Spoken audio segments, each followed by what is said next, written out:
still outside Downing Street. There's a gathering here. You can see a big banner behind me talking about the children's vaccinations and the fact that the vaccines are still in trial right now and it is safer to wait. So you can see this is you can see that the banner here. You'll notice, if you haven't already, that I had an interview of Dr. Ros Jones, the paediatrician, retired paediatrician, where we actually looked at the data and the science around the children's vaccinations. You can find that on the channel.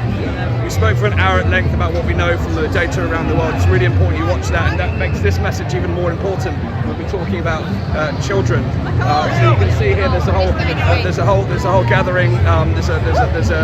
As always with the protests like this, multiple issues will be talked about, and of course this is intrinsically linked to the art of the issue when it comes to consent and informed consent. And when it comes to informed consent with the children's vaccines, like I said, if you watch that video of Dr. Ros Jones, you'll see that it's very, very difficult to actually provide informed consent right now. Parents aren't being given the information that they need to make an informed decision. They're being pressurized. This campaign is really, really important. So children can wait. That's an important message. So thank you very much to everyone for sharing that. Please share this message. So I'm outside Downing Street now. I'm going to take you on a bit of a tour of the things going on here. There's a real atmosphere, live kind of festival atmosphere here. Again, another group standing up for children here. Talk about these issues, and what I'm looking for outside, I've just been informed that outside Downing Street there's a bin that has been filled with NHS uniforms. Again, I've been speaking about that symbolic act outside Parliament here. We had at Trafalgar Square, where the nurses and the doctors were laying down their uniforms as a symbolic act to represent the fact that up to 100,000, even more jobs are going to be threatened by these mandates. So we're literally directly outside, you can see directly outside Downing Street here. I'm trying to find where this area where the doctors and nurses are throwing down their uniforms. It's over there, is it? Yeah. Thank you. So we can have a look here to just to show you, just to give you a sense of the image that's been created by this symbolic element. I'll just get to this now, you'll see it. Sorry.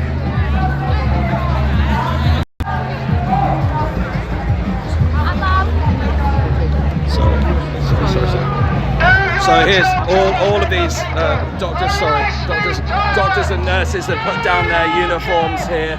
Obviously the police here outside Downing Street, the entrance here. You'll see all of these uniforms. Look at this.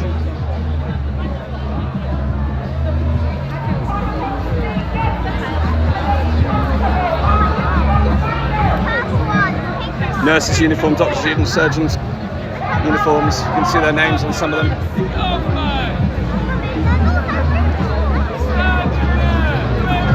So this is the NHS uniforms here in various guises, care uniforms, nurses, doctors, laid down to represent the cohort of staff whose jobs and livelihoods have been threatened by these mandates that we're here to contest here today. Protecting the right to choose, helping to save jobs, helping to save lives, protecting the NHS. All of these uniforms here have been laid down by the NHS workers who brought them here today. Many of them employed for decades within the healthcare service. Surgeons, consultants, every level within the NHS. I spoke to some really senior staff members earlier who couldn't speak publicly but wanted to share their message, and they're here to do that by attending the protest. So again, these are outside Downing Street now. We can see all of these uniforms laid down here today.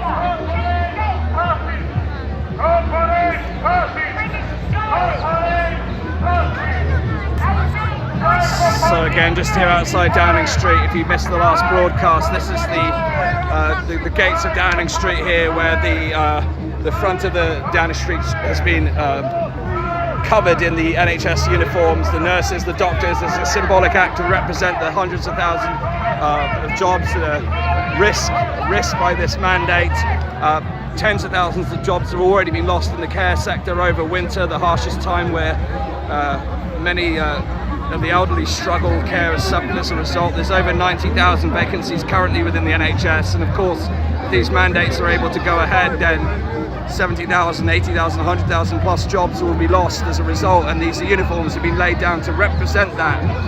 You know, we've seen over the course of the pandemic, the public have supported the NHS workers, clapping and banging their pots and pans and celebrating what the NHS workers have done throughout the last 2 years. And now, in order to repay those NHS workers, they face the sack. So it's really important that the public take a stand to support the NHS workers. That's why we're all here today. And this symbolic gesture here is representative of the thousands of jobs that would stand to be lost if this mandate continues to be implemented. So we're really hoping that we can, by collectively coming together, overcome this mandate and get it withdrawn in order to protect the NHS, to save jobs and therefore save lives. Hey. So, good to see you. So, we're going to move on now. So thanks for tuning into this piece. I hope you did share that, because it's really poignant images of the healthcare workers. I've had the real opportunity to speak with a number of different healthcare workers over the last couple of hours. It's just really truly sad and shocking to hear the stories, how they've been treated by their employers as the employers enforce this mandate. I spoke to a cleaner that worked within a maintenance department within a care home who's going to lose his job. He even wrote a new contract to work exclusively outside so he could keep his job, and they rejected it. This is just truly tragic what we're seeing.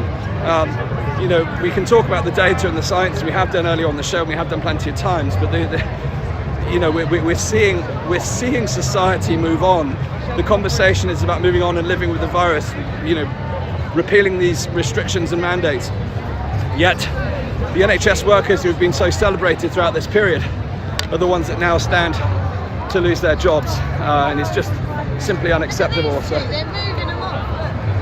why they be? Why are you taking these things away? Hello, mate. I'm just watching this. Oh, sorry, man. 1 second. Yeah, 1 second. Thank you, miss. I'm glad you're muzzled. So, I mean, if you just caught that, there's some. Oh, you okay? Don't film that. I missed that. So, I don't know if you just saw that. There's this signage that's. Someone was taking the signage away. It's just crazy, you're right. Yeah. So a member of the public's coming and walking on, taking the signage. I mean, I appreciate the monument. Maybe it's they weren't taking it with the monument. If they're worried about the monument, you've literally got the veterans stood over there. Just to say, this is what it's all about here today. So yeah, strange incident there, if you saw that. Someone taking away the signage. Now, you would have thought, as we've just been discussing, that you know, with all the support that we've seen for the NHS, how people, it bemuses me how so little people are actually concerned by this mandate, because the reality is it stands to decimate the healthcare system, and if anyone needs that support from the healthcare system, then well, the service is going to be diminished, and I've heard plenty of stories about that today. So, really interesting. Really interesting the kind of emotions it evokes. Obviously, this situation around the subject of the vaccines themselves has been very divisive. Watch out. Yeah, sure. Yeah. So just heading to Parliament Square now. I'm just going to sign off this segment. By two women. Accosted. So we saw there the uniforms at Parliament Square. We saw then a bizarre incident where someone was removing the signage about this campaign. But I'm going to come right back, and I'm going to head down to the Parliament Square, and I'll be back and telling you what's going on down there. Thanks.